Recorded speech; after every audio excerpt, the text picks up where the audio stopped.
Welcome to the story. Don't forget to like, subscribe and support me. The crowd was thick with anticipation. David Hunter stood on the stage, looking out at the sea of faces, each pair of eyes filled with fear, hope, and something more doubt. He could feel the weight of it pressing against him. The air was thick with the tension of a world on the brink of collapse, and David knew that this election would be a turning point in human history. Our resources are nearly depleted, David began, his voice steady, though his heart pounded in his chest. Earth cannot sustain us any longer, our forests are gone, our oceans poisoned. We've stripped this planet of everything it has to offer, and now we're left with a choice: we either find a new home, or we perish. He paused, letting the gravity of his words sink in. His eyes swept the room, taking in the politicians, the media, the public, all watching him with bated breath. On the other side of the stage, his opponent, Senator Jacobs, smirked, leaning casually against the podium as though this were all some kind of game. The answer, David continued, lies beyond our world. We must look to the stars. There are resources out there untapped, limitless. And, with the technology we've developed, we have the ability to reach them. I propose we start the largest exploration mission in Historia, an interstellar journey to secure a future for our species. A murmur rippled through the crowd, a mixture of excitement and skepticism. Jacob stepped forward, raising a hand. David, we all know you've got big dreams, but this isn't the time for fantasy. Our people are starving now. Our cities are falling apart now. We need solutions that can help us today, not some far-fetched space mission that could take decades, if not longer. The applause was loud, deafening. David clenched his fists, holding back his frustration. He knew this was coming. Jacobs was playing on fear, on the very real desperation that clung to every corner of Earth. But David also knew something else: there wasn't enough left on Earth to save. When the debate ended, David walked off the stage, his team gathered around him. You did great, Emily Zhang, his chief scientist, said, offering a supportive smile. They just don't understand yet. David nodded, though inside, he felt the sting of defeat. They will, Emily. They'll have no choice when they realize how close we are to the end. But that realization didn't come soon enough. When the election results were announced, Jacobs had won by a landslide. David's vision, his hope for humanity, had been cast aside in favor of immediate, short-sighted solutions that would only prolong the inevitable for a few more years. The public had chosen security over risk, comfort over uncertainty. David watched the news, seeing Jacob's face plastered across every screen, promising jobs, new energy sources, temporary fixes that would placate the masses for a while. But David knew better. He had seen the reports, studied the data. Earth's clock was ticking down, and no amount of patchwork would change that. He refused to give up. If the government wouldn't fund his mission, he would find another way. David spent the next weeks reaching out to private investors, pitching his idea to anyone who would listen. Most of them dismissed him, calling his plan a pipe dream, a fool's errand. But not all. A month after the election, David stood in a sleek boardroom, shaking hands with Michael Rain, a billionaire tech mogul who had made his fortune in space travel. I believe in your vision, David, Rain said, his grip firm. Humanity needs to go further than we've ever dared. I'll fund your mission. That was the turning point. With Rain's backing, David pulled together a team of scientists, engineers, and volunteers, of people who believed in the mission, who understood that this wasn't just about survival, but about giving humanity a future. The Odyssey began to take shape, a marvel of modern engineering. It was designed for long-range space travel, with advanced high systems and a revolutionary propulsion drive that could cut travel time across star systems to mere months. Dr. Emily Zhang led the scientific division, while Captain Ryan Foster, a former military pilot, took command of the ship. David had never been more hopeful. We'll find it, he told his team one evening as they stood beneath the towering hull of the Odyssey. its sleek surface gleaming under the artificial lights of the space dock. "There's a planet out there with our name on it, and when we find it, we'll change the course of human history." The mission wasn't without its critics. Jacobs and his administration fought tooth and nail to undermine David's efforts, launching media campaigns to discredit him, labeling him a dangerous dreamer. "Earth first," Jacobs would say during press conferences. "Let's fix the problems we have here before we go running off to the stars." But David didn't let the criticism slow him down. He knew the truth that Earth was beyond saving. They needed a new home, and they needed it fast. The day of the launch arrived, and billions watched from their screens as the Odyssey lifted off from Earth, its engines roaring as it cut through the atmosphere and into the void of space. Inside the ship, the mood was tense but hopeful. David stood on the bridge, looking out at the black expanse of space, feeling both the weight of their mission and the exhilaration of the unknown. "We're really doing this," Ryan Foster said, his voice low with awe. "We're leaving Earth." David nodded. "And we're not coming back empty-handed." The first few months were quiet, routine. The crew settled into life aboard the Odyssey, conducting scans of nearby planets and stars, searching for signs of habitability. They found nothing but barren rocks and gas giants, worlds that were beautiful in their own way, but completely inhospitable. Then, one day, the ship's sensors picked up a signal from a distant star system. David and the crew gathered in the command room, staring at the holographic display that showed the readings. "This could be it," Emily said, her voice barely a whisper. "It's got all the markers of a habitable planet: oxygen, water, a stable climate." David felt his pulse quicken. "How long until we can reach it?" 4 weeks, Ryan replied. "If we push the engines to maximum,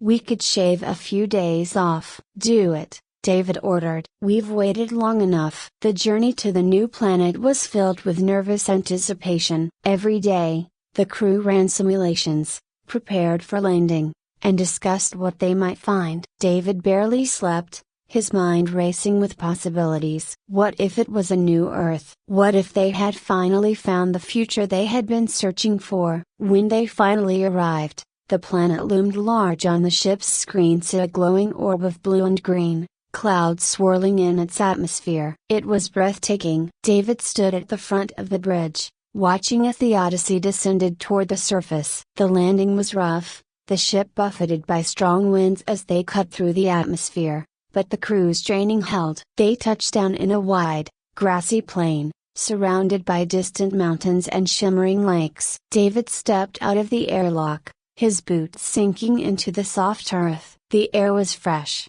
clean, unlike anything he had breathed on Earth in years. The crew followed, their expressions a mix of awe and disbelief. "It's perfect," Emily whispered, crouching down to examine a patch of strange, vibrant flowers. "It's more than we could have hoped for." They spent days exploring the area, conducting tests, and cataloging the planet's resources. It was everything they had dreamed of: a new home for humanity, rich with life and potential. But as they ventured further from the landing site, they made a startling discovery. In the shadow of a towering mountain, hidden beneath thick vines and moss, they found the ruins of an ancient city. Stone buildings, crumbled with age, stretched out before them, a testament to a civilization long gone. David felt a chill run down his spine as he stood in the center of the ruins, staring up at a massive statue of a figure with elongated features and large,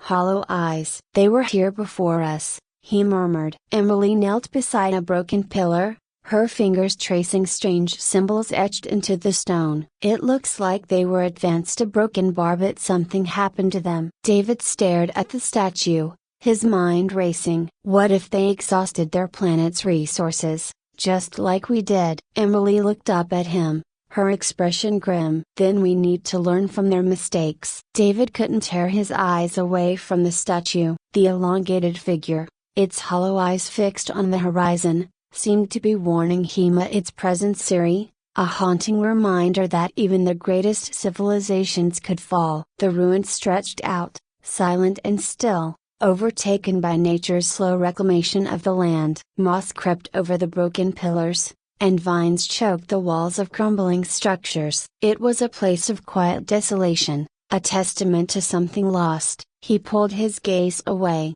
glancing over at Emily, who was scanning the surroundings with her handheld device. Her brow was furrowed in concentration as she worked to decode the ancient symbols that adorned the stones. "Any idea what these are saying?"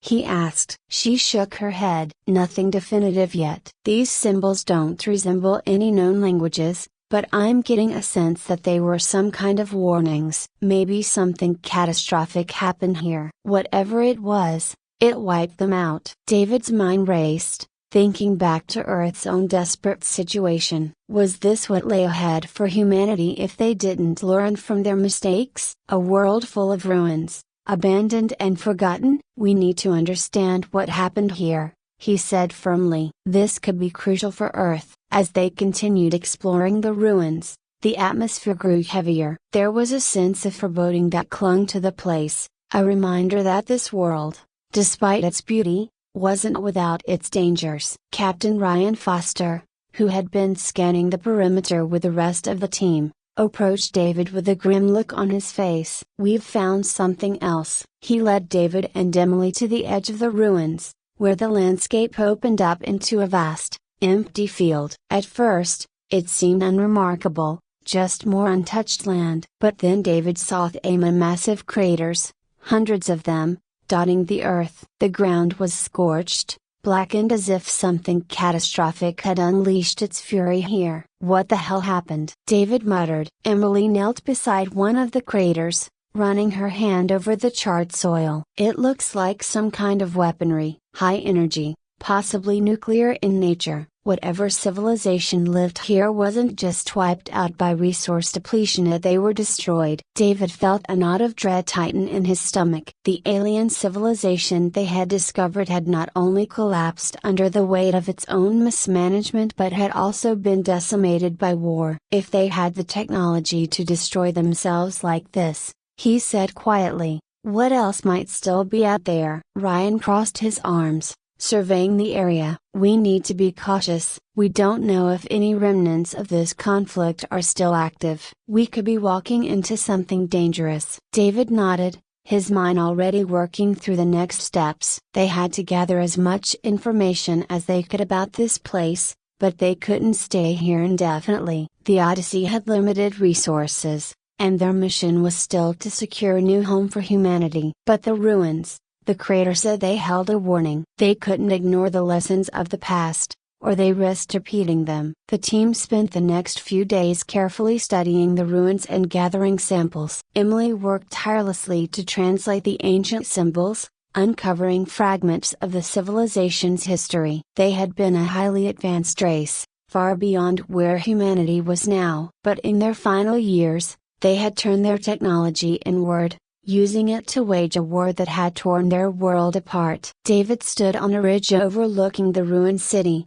the wind whipping through his hair. Below him, the Odyssey gleamed in the distance, a stark contrast to the desolate landscape around it. The weight of responsibility pressed down on him. They had found a new world, but it wasn't the clean slate he had hoped for. It was a world haunted by the ghosts of a civilization that had failed to save itself. The mission had succeeded in one way: they had discovered a planet that could sustain life. But now, David questioned whether this was truly the future they wanted. Aurora was beautiful, teeming with resources, but it came with a dark history. Could humanity build a future here without repeating the mistakes of the past? As he descended from the ridge, David's comm link buzzed in his ear. It was Ryan. "We've got a situation." David's pulse quickened as he hurried back to the landing site. When he arrived, he found the crew gathered around one of the ship's external sensors, which had been damaged. A group of engineers worked furiously to repair it,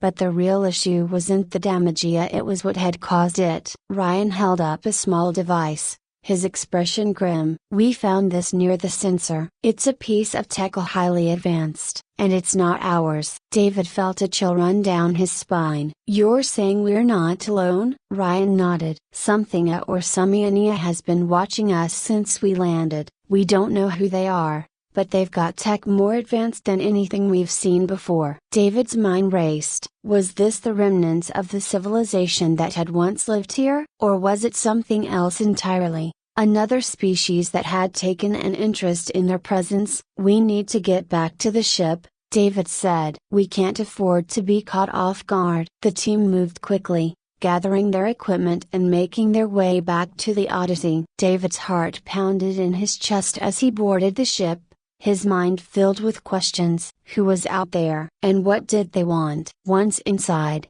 they activated the ship's advanced defense systems, scanning the surrounding area for any signs of life. But the results came back inconclusive. Whatever had left the tech behind was either hiding or long gone. As night fell over Aurora, David stood on the bridge, staring out at the darkened landscape. The ruins loomed in the distance, silent and forbidding. He couldn't shake the feeling that they were being watched, that something was lurking just beyond their reach. Emily joined him, her expression pensive.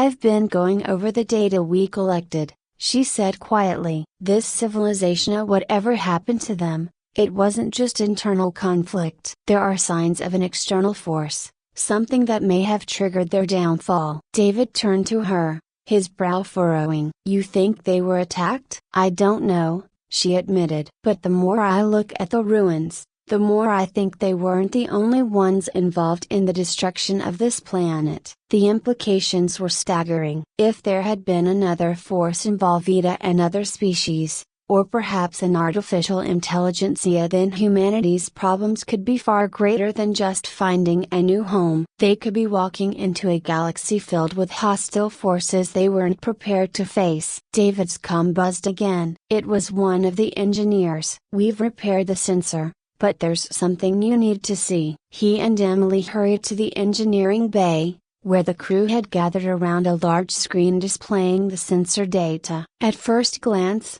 it seemed normal readings of the planet's atmosphere, topography, and magnetic fields. But then, a pattern emerged. It was faint, almost imperceptible, but it was there, a signal, pulsing rhythmically, hidden within the planet's electromagnetic waves.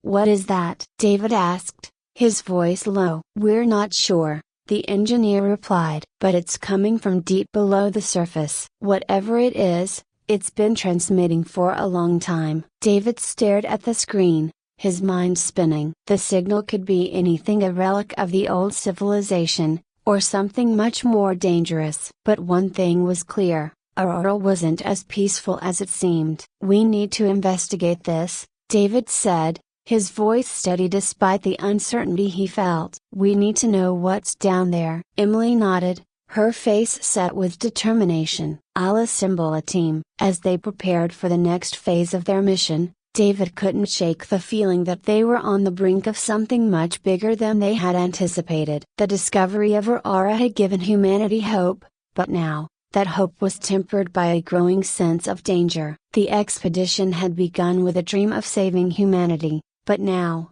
as they stood on the edge of the unknown, David realized that they were not just explorers, that they were pioneers in a galaxy filled with untold mysteries and unimaginable threats, and the future of humanity depended on what they found beneath the surface of this strange, beautiful, and deadly new world.